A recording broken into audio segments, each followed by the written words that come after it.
एक और ताज़ा कलाम के साथ आपके सामने हाजिर हूँ। इरशाद इरशाद। मतलब यूँ कहा है कि हद में रहना कमाल है बाबू। अरे वाह, बाबू रदीफ है इस कलाम में जी। कि हद में रहना कमाल है बाबू, हद में रहना कमाल है बाबू, उसके आगे जवाल है बाबू। अरे वाह, क्या बात है। उसके आगे जवाल है बाबू, हद में रहना कमाल है बाबू। और दौलत की पूजा करने वालों के नाम ये दो मिसरे के खूब दौलत कमाओ याद रहे। खूब दौलत कमाओ, खूब दौलत कमाओ, खूब दौलत कमाओ याद रहे। जर परस्ती वबाल है बाबू। क्या बात है जर परस्ती बहुत अच्छे। वबाल है बाबू, वबाल है बाबू। जायका हिज्र का मुसलसल है। अरे वाह, जायका हिज्र का, जायका हिज्र का मुसलसल है, मुसलसल है। लम्हा भर का विशाल है बाबू। अरे वाह, लम्हा भर का विशाल है बाबू। बहुत और अगला शेर मुलाहिजा फरमाए। इरशाद इरशाद। इस शेर में एक लफ्ज है मआल, जिसका मतलब है अंजाम।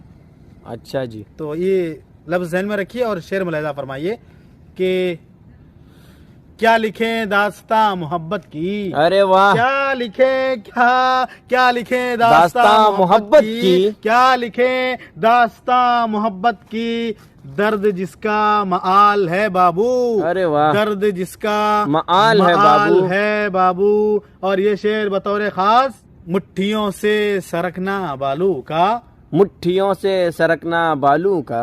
तलबा से गुजारिश है कि ये शेर मुलाहिजा फरमाए। तशबीह की एक बेहतरीन मिसाल आपके नाम के मुट्ठियों से सरकना बालू का, मुट्ठियों से सरकना बालू का जिंदगी की मिसाल है बाबू। अरे वाह, जिंदगी की मिसाल है बाबू। और बतौर खास ये शेर मुलाहिजा फरमाए कि क्या कमाया है इतने सालों में, क्या कमाया है इतने सालों में, मेरा बस ये सवाल है बाबू। अरे वाह, मेरा बस ये सवाल है बाबू। ढांप लो सर तो पैर खुल जाए। क्या बात है। ढांप लो सर तो पैर खुल जाए, तंग ख्वाहिश की शाल है बाबू। अरे वाह, तंग ख्वाहिश की शाल है बाबू। मक्ते का शेर मुलाहिजा फरमाए कि चीखता ये अदीब लफ्जों में। क्या बात है। चीखता ये अदीब लफ्जों में, बहुत अच्छे। ज़हनों दिल का ख्याल है बाबू। क्या बात है सालिक साहब, बहुत अच्छे। रहना कमाल है बाबू, उसके आगे जवाब।